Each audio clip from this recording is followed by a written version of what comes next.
Hello and welcome to the Gerry Joe Leeds United show. Today is a special St Patrick's Day edition where I'll be picking a Leeds United 11 made up of Irish players. The rules are they have to have been born in Ireland, north or south, or if they were born elsewhere, they have to have won international caps with one of the Irish teams. Personally, I've supported Leeds for about 30 years, so those that have played in that time I will remember, but I've also done some research into players who played before my time to try to make the team as good as possible. Some of the players were easy to pick, while some others, I just wasn't happy with someone that I remember playing, so delved into the past and had a look at appearances and their record in a Leeds shirt to help me pick the best 11. I've no doubt many won't agree with my picks, but if it sparks a debate, then I'm happy to hear your thoughts. So without further delay, here's the men I picked.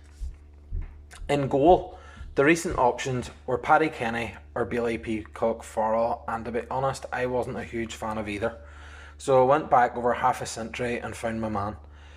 Jim Twomey was born in Newry back in 1914. In 1937 he represented the Irish League in a game against the Football League.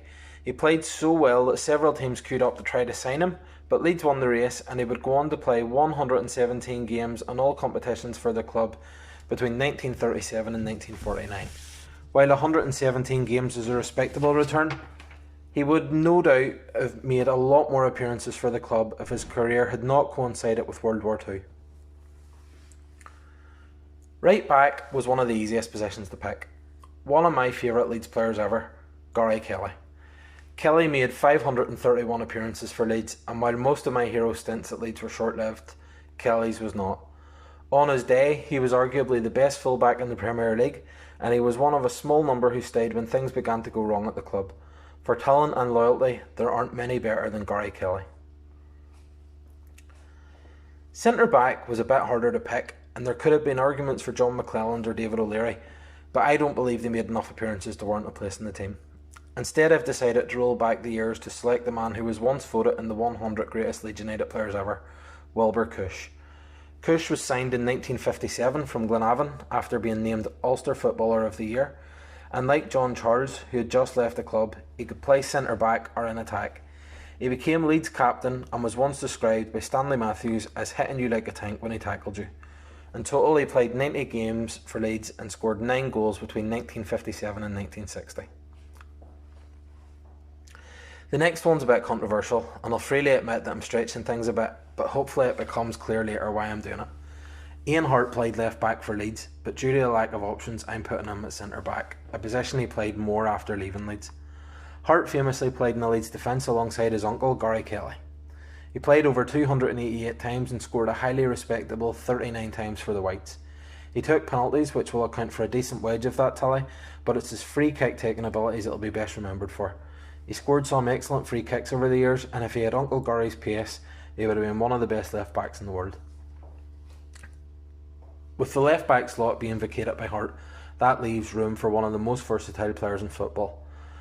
Stewart Dallas has played all over the pitch for Leeds, and he was always getting into this team, but it was just going to be a case of where I put him.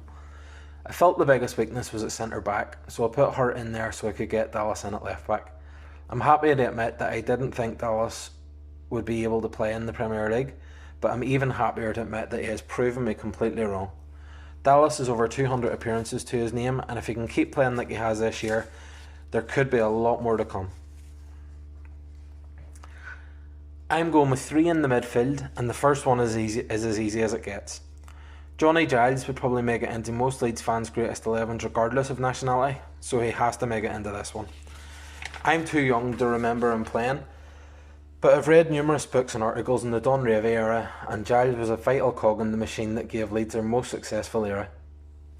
He signed in 1963 and stayed until 1975, making 527 appearances and scoring 115 goals for the club. The Revie team are easily the most decorated in Leeds history, and Giles' personal Roll of Honour includes 2 First Division titles, a Second Division title, an FA Cup, a League Cup, a Charity Shield and 2 Inter-Cities Fairs Cups. Alongside Giles in midfield is one of Jack Charlton's English-born Irish stars. Born in Stretford, John Sheridan had Irish parents and would win 34 caps for Ireland. The 1980s weren't a great time for Leeds, and according to my friends and regular guests on the show, Jenny, JK and Debbie, Sheridan was the best thing about that period. He was at Leeds from 1982 until 1989, and his record of 53 goals in 272 games from midfield is a record that is well worth a slot in this team. For the final place in midfield, I considered a few different options. Jonathan Douglas crossed my mind, although just under half of his 166 appearances came in the third tier, and another huge chunk came in the season we got relegated from the Championship, so I felt that we didn't need reminded at that time. I also considered Noel Payton, who played 105 times for the club, scoring 17 goals between 1958 and 1963, but in the end I gave the nod to Stephen MacPhail. MacPhail was quite underrated in my opinion. He was never really considered a first team player, but he ended up with just over 100 appearances for Leeds before leaving in 2004.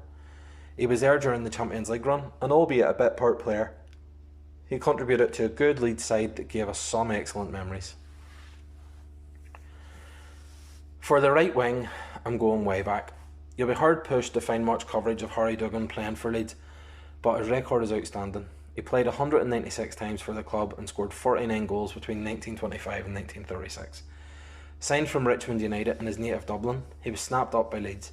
He moved to Newport County in 1936 and played until 1940 when his career was interrupted by the war.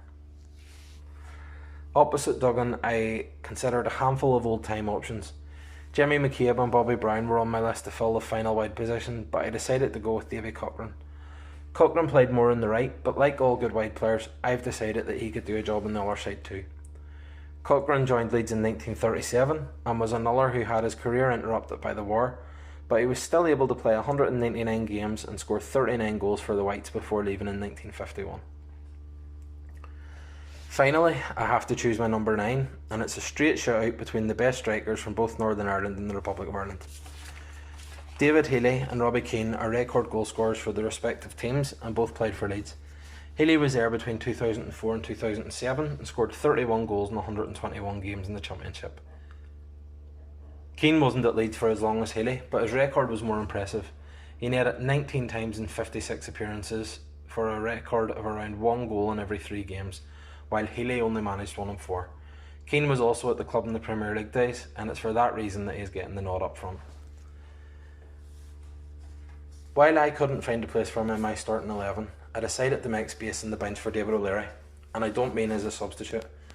The O'Leary era didn't end well, but between 1998 and 2002 there were a lot of highs.